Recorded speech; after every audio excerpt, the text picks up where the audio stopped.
बार loudspeaker और हनुमान चालीसा को लेकर जो महाराष्ट्र में विवाद दिख रहा है, आपकी उस पर पहली प्रतिक्रिया, क्या ये सब कुछ सियासी है? आपको लगता है कि अपना अस्तित्व बचाने के लिए राज ठाकरे को इस तरह का हथकंडा अपनाना पड़ रहा है? और औरंगाबाद में रैली के पीछे का मकसद क्या है, आप क्या देखते हैं? देखिए, बीजेपी शिवसेना पावर में थे और जोशी साहब उनके मुख्यमंत्री भी थे। उस वक्त उनको ये सब चीज़ें याद नहीं आई।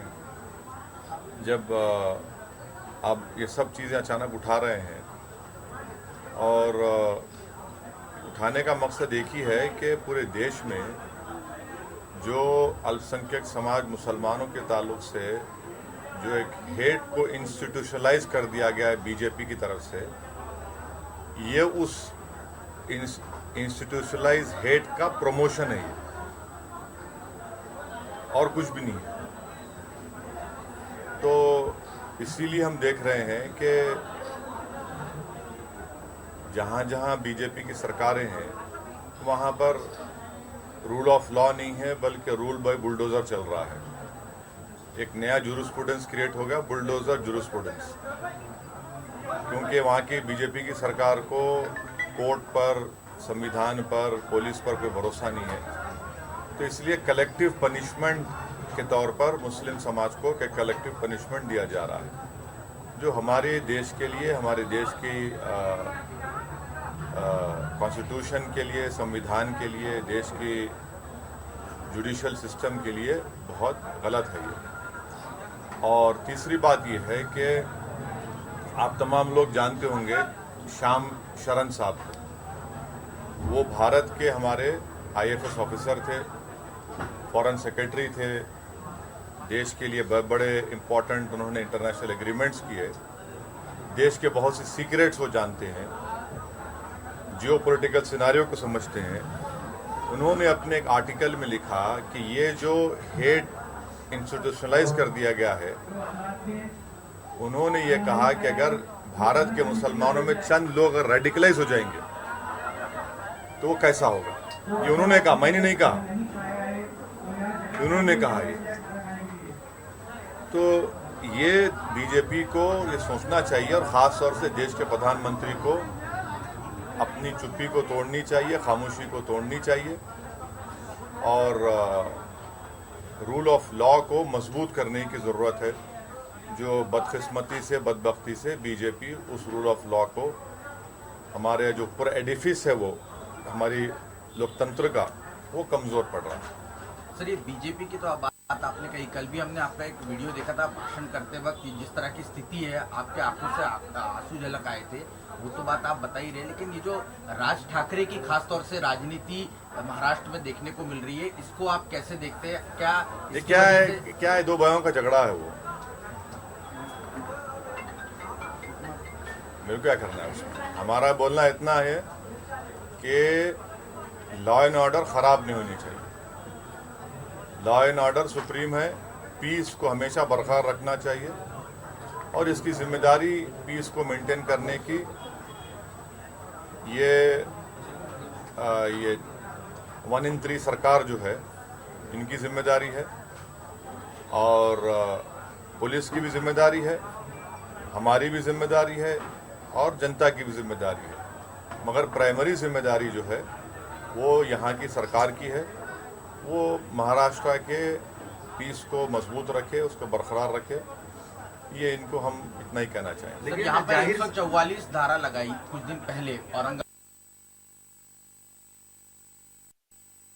में, और उसके बाद इस तरह की राजनीतिक रैली को इजाजत दी जाती है। दोहरे मापदंड पुलिस प्रशासन या सरकार के आपको लग रहा है कि एक तरफ कहा जाता है कि दंगे भड़क जाएंगे और दूसरी तरफ इस तरह की रैली की इजाजत दी जाती है? आप बोलिए इस बात, ये तो आपका लोकल क्वेश्चन है। बेसिकली हम तो यही मानते हैं कि शहर के बीचों बीच जो रैली की परमिशन दी गई है, हमको कोई ऑब्जेक्शन नहीं था अगर किसी दूसरी जगह के ऊपर बहुत सारे सुझाव आए थे, लेकिन जानबूझकर ये महाराष्ट्र के गृह मंत्रालय और NCP पार्टी की तरफ से ऊपर से आदेश आया है कि ये सांस्कृतिक मंडल के ऊपर है तो ये जगह दी जाए करके।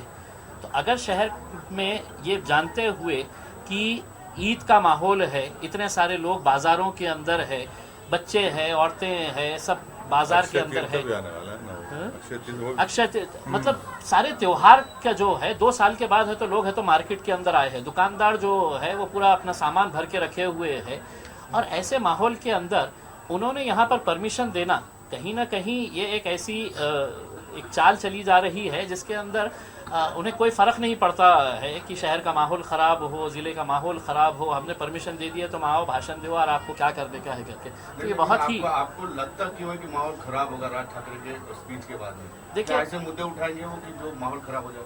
नहीं, देखिए ऐसा नहीं,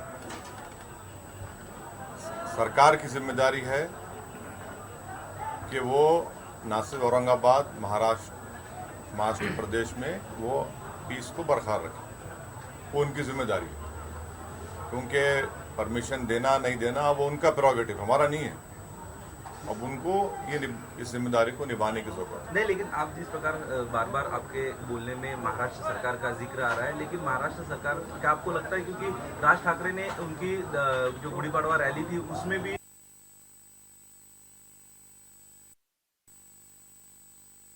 लाउड स्पीकर के बारे में जाहिर तौर पर बात की, जिससे 2 गुटों में हिंसा हो सकती है, साथ ही साथ उत्तर सभा करके ठाना में ली थी उसमें भी ली है, तो आपको फिर भी महाराष्ट्र सरकार से उम्मीद लग रही है क्या इस मामले में? तो आपको लगता है उसी वक्त एक्शन लेनी चाहिए थी, ऐसा लगता है, या आप मांग करना चाहोगे? हमारा मानना ये है और हमारा डिमांड ये है कि आप अगर किसी को परमिशन देते हैं तो आपको ये देखना ज़रूरी है कि जहाँ भी आप परमिशन दे रहे हैं वहाँ पर लॉ एंड ऑर्डर मेंटेन रहे, तो ब्रीच ऑफ पीस ना हो। ये उनकी जिम्मेदारी है और हम उम्मीद करते हैं कि वो इस जिम्मेदारी को निभाएंगे। सर, इससे एक बात देखी गई है कि भाजपा का हिंदुत्व खराब बताने के लिए उनको मुसलमानों पर अटैक करना पड़ा। क्या फिर से बोलिए? भाजपा को उनका हिंदुत्व सही है बताने के लिए उनको मुस्लिम पे अटैक करना पड़ा, फिर बाद में शिवसेना आई, उन्होंने वही नीति दोहराई, अभी मन से भी आकर वही करिए। कल जलील साहब से मैंने यही सवाल पूछा था तो उन्होंने बताया कि किसी को अपना हिंदुत्व अगर बताना सही है तो मुस्लिम कम्युनिटी को पंचिंग बैग बनना पड़ेगा। क्या बनना पड़ेगा? सॉफ्ट टारगेट बना के है तो ये नहीं, किसी माइका लाल में हिम्मत नहीं है कि हमारे को पंचिंग बैग बना सके, याद रख लो आप। सुनिए आप, नहीं सुनिए, हम पंचिंग बैग नहीं है, हम इंसान हैं, भारत के नागरिक हैं। अगर कोई ये समझ रहा है कि पंचिंग बैग है तो ये गलत समझ रहे हो लोग। हमारा मानना ये है कि देश की जो पॉलिटिक्स हो रही है उसमें पूरी कोशिश ये हो रही है कि सबसे बड़ा हिंदुत्व की आइडियोलॉजी पर कौन मानने वाला है, तो उसमें कांग्रेस भी रेस में है, भाजपा है, शिवसेना है, आप पार्टी है, एनसीपी है, समाजवादी पार्टी है, सब ये दिखाना चाह रहे हैं कि हिंदुत्व आइडियोलॉजी में हम सबसे आगे हैं। तो वो कंपटीशन हो रहा है, उसका वो हो रहा है। सर, एक महाराष्ट्र में एक वाकया हुआ जिसमें नवनीत राणा और जो निर्दलीय सांसद है, आपके साथ ही पार्लियामेंट में काम करते हैं, उन पर सेडिशन का चार्ज लगा दिया।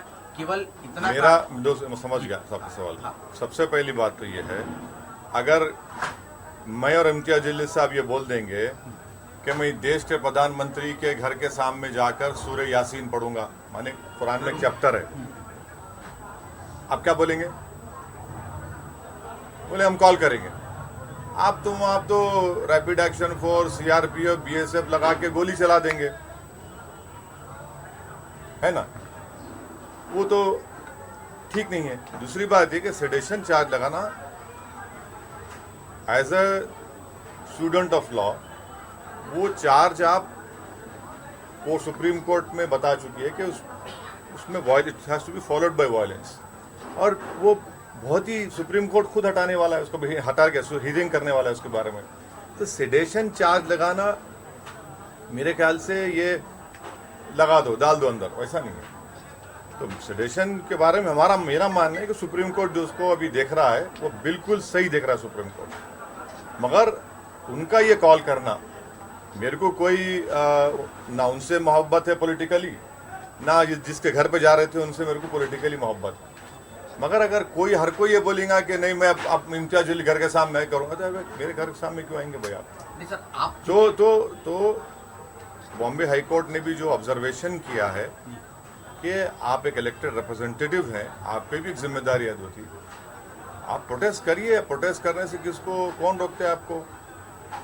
अगर हम और मैं और इम्तियाज जलील अब एक कॉल कर देंगे कि जितने बीजेपी के नेताओं के घर है हम जाके वहां कुरान पढ़ेंगे, तो रीजनेबल नहीं है ना ये। तो आप भी उसको देख के करिए। नहीं, लेकिन सर सीडिशन का चार्ज लगा देना आप चूंकि मैं कोई प्रैक्टिसिंग लॉयर नहीं हूँ, ना मैं कोई लीगल ईगल हूँ मैं।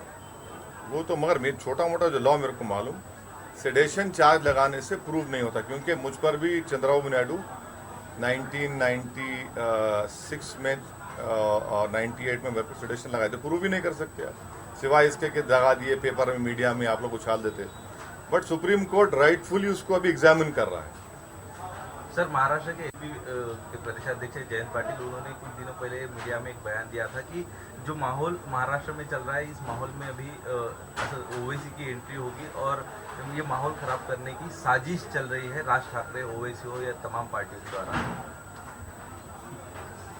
ऐसा है ना, अब उनको ख्वाब में भी मैं आ रहा हूँ तो मैं क्या कर सकता हूँ? अब वो पहले बता दे कि बीजेपी में कब जाने वाले हैं वो लोग। तो क्या अजीत पवार मेरे से पूछ के गए थे वोट लेने? अगर उनकी बात सच है, मैं चैलेंज कर रहा हूं उनको, अजीत पवार मेरे से पूछ के गए थे क्या फडणवीस को, तू बन जा मैं बन जाऊं? तू दोनों जो शादी कर लिए थे थोड़े दिन के लिए, एक दिन के लिए था, घंटों के लिए जो शादी, मैरिज ऑफ कन्वीनियंस भी नहीं था वो मेरे से पूछ के करे थे दोनों। ऐसा हो गया माहौल कि अगर मैं आ रहा हूं बोले तो इनको रात में नींद खराब हो जाती है इनकी। तो अब वो कहते बोलते, अरे तुम सरकार में है, आप क्या कर रहे? आप सरकार में, आप अपनी जिम्मेदारी निभाओ ना।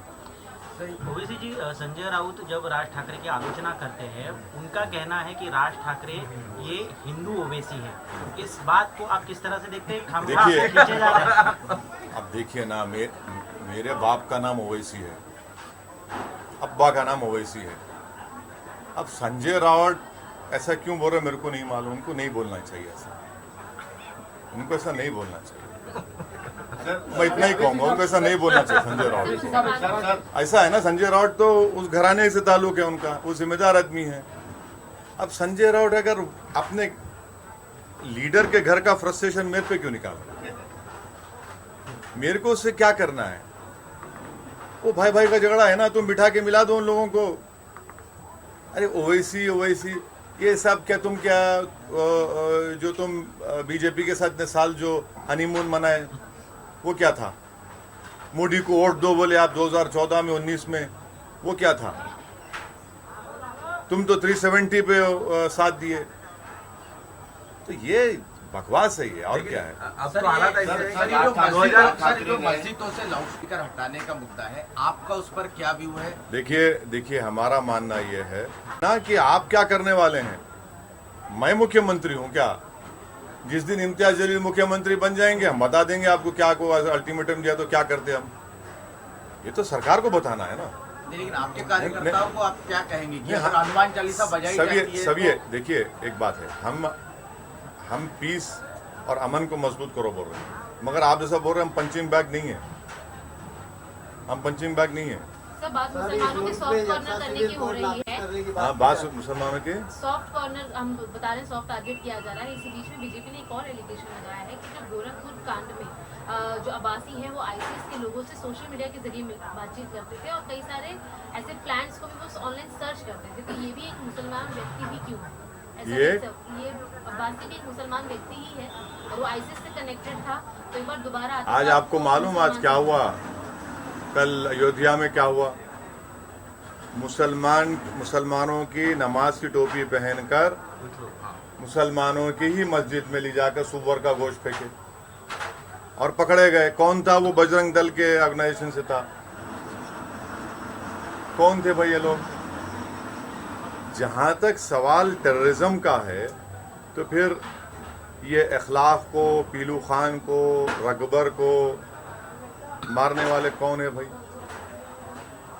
और तीसरी बात यह है कि आप पूरी तहकीकात करिए। हम तो हर किस्म के वायलेंस को, टेररिज्म को कंडेम करते हैं।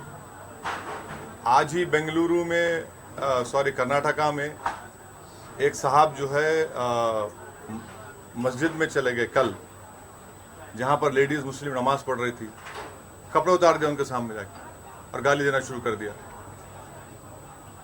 कौन है ये लोग? फिर रेडिकलाइज कौन कर रहा है इनको?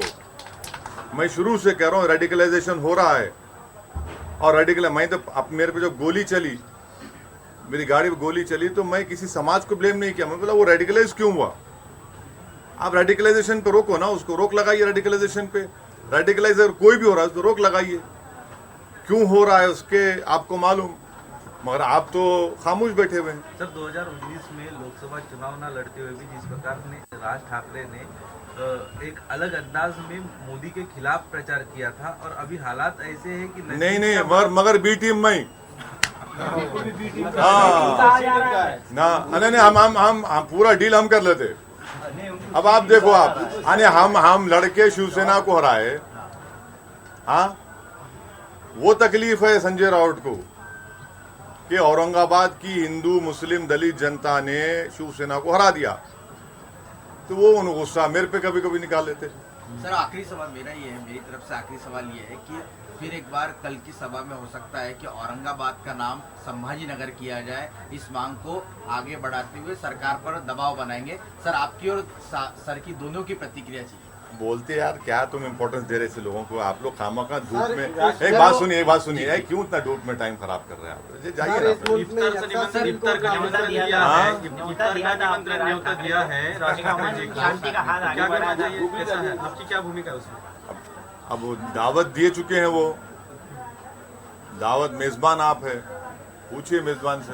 लेकिन वो शादी को गए दूसरे, लेकिन हाँ? दावत उन्होंने ली नहीं, दूसरे शादी को गए। भागवत करार बीजेपी नेता के घर पे शादी के लिए जाने को था राज ठाकरे को, लेकिन यहाँ अच्छा है भाई, अच्छा नहीं आए तो अच्छा है। तेज गेंदबाज आप हो, लेकिन इम्तियाजी गुगली डाल दिया ऐसा। हाँ सर इस बार वैसा है ना, वो आप ही की बिरादरी से आए तो उनको गुगली डालना अच्छा आता। सर इस मुल्क में यक्सा सिविल कोड नाफिज करने की बात की। देखिए एक बात सुनिए, यक्सा सिविल कोड को इस देश की जरूरत नहीं है।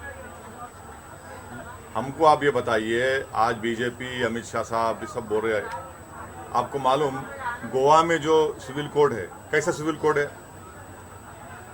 अगर गोवा में कोई हमारा हिंदू भाई शादी करता है और उसकी वाइफ की उम्र 25 और 30 साल की हो जाती, उसको बेटा नहीं हुआ तो सेकंड मैरिज कर सकता है वो।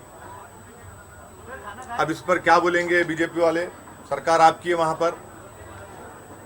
कॉन्स्टिट्यूशन में पार्ट 4 है डायरेक्टिव प्रिंसिपल, उसमें आर्टिकल 47 पढ़ लो आप। प्रोहिबिशन लगाओ अल्कोहल के ऊपर, क्यों नहीं लगाते भैया? डायरेक्टिव प्रिंसिपल में लिखा हुआ है शायद आर्टिकल 38 में कि सबको इनकम जितना हो सके बराबर होनी चाहिए। कहाँ इनकम किधर है? देश की 90% दौलत देश के 10-15 पूंजीपति के पास है। फिर उसी से डायरेक्टिव प्रिंसिपल लिखा हुआ है कि इक्विटेबल डिस्ट्रीब्यूशन ऑफ रिसोर्सेज होना चाहिए। अरे कहाँ है भैया, कहाँ हो रहा हो आप? सिर्फ इसके अच्छा हमारे को ये बताइए कि शराब के ऊपर क्यों पाबंदी नहीं याद करते?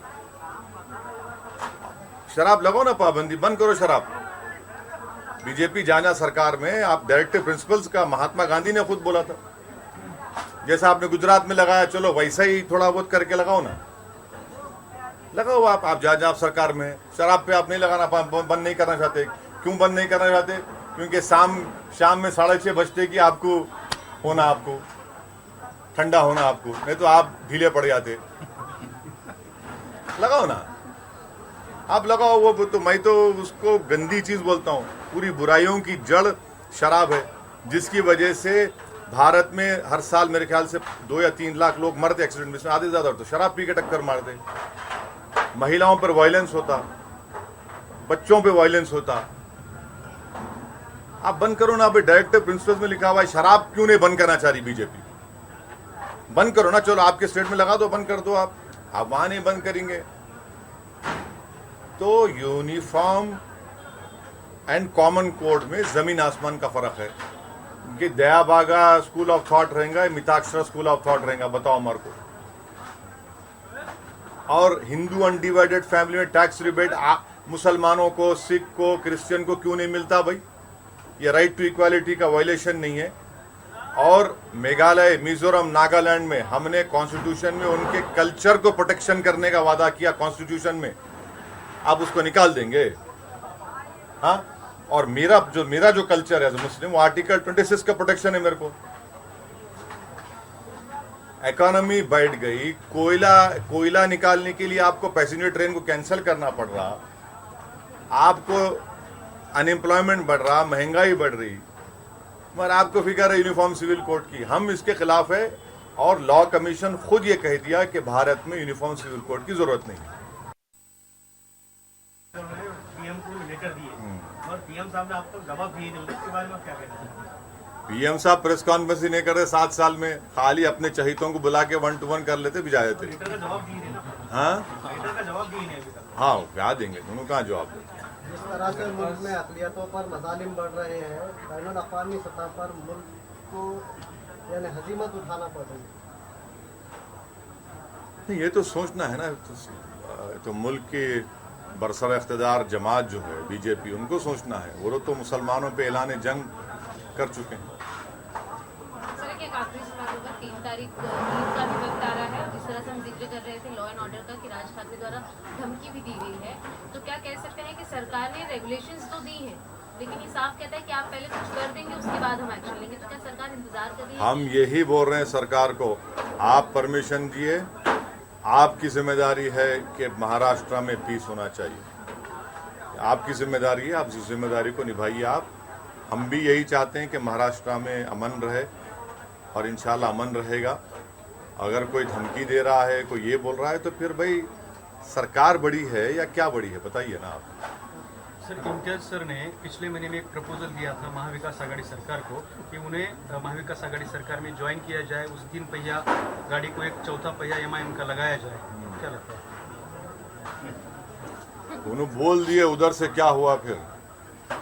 आपको लेकर पार्टी जब रैली की सिलसिला शुरू होगा, उद्धव ठाकरे भी रैली ले रहे हैं मुंबई और औरंगाबाद, तो क्या MIM भी एक रैली करेगी? वैसे भी मुंबई की रैली पेंडिंग है। नहीं करेंगे, क्यों नहीं करेंगे? करेंगे, एक नहीं कई जगह करेंगे। जवाब दे दो। और हमारे पास क्या है ना, हम जब रैली करते हम बुलाते नहीं, ए आ आ आ आ तू गाड़ी लेके आ, 5 लेके आ, 6 लेके आ, 4 लेके आ। वो दिल से आते हमारे पास। नहीं, ऐसा नहीं, ऐसा नहीं। वही मैदान। अगर कल सुबह का परमिशन दे दो हमारे को, हम कर लेते रैली वही मैदान में। अरे कहीं पर भी दे दो, इम्तियाज जलील, डॉक्टर गफ्फार कादरी, MIM को कल दे दो, हम आ जाते। हमारे को बुलाना नहीं पड़ता, उधर से तू 5, इधर से 6 लेके आइए, क्या है वो, ऐसा नहीं करते बोलो। इशारा किसकी तरफ है? राज ठाकरे की तरफ? सबकी तरफ है इशारा, सबकी तरफ है, ये एक की तरफ नहीं है। MIM पार्टी जो है जमीन से जुड़ी हुई है, लोग सुनने आते, देखते, तो परमिशन ले हम करेंगे। अभी ईद भी सुजान दीजिए, फेस्टिवल है, लोगों को आराम से अपनी दोनों फेस्टिवल्स को सेलिब्रेट करने दीजिए। नहीं, एक क्यों, बहुत होंगी रैली, एक क्यों बोल रहे हैं? अब माशाल्लाह से आप हमारे साथ है। मराठवाड़ा सांस्कृतिक मैदान में होंगी, जहाँ पर राज ठाकरे, उद्धव ठाकरे। नहीं, जब होगी, नहीं सुनिए, जब होगी आपको हम दावत देंगे, आप आइए ना। हमारे लिए आम खास है, इसमें आम खास जनता आती है उसमें।